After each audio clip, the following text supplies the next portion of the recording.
ng sasakyan ko. Kahapon pala nasiraan ako ng starter.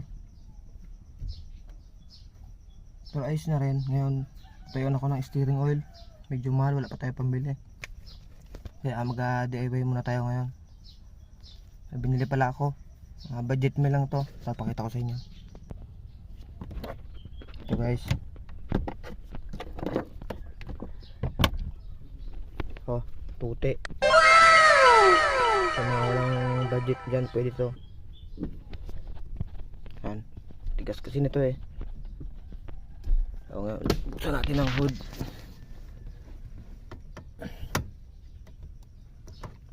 Budget mo lang to, sa wala mo nang pambiling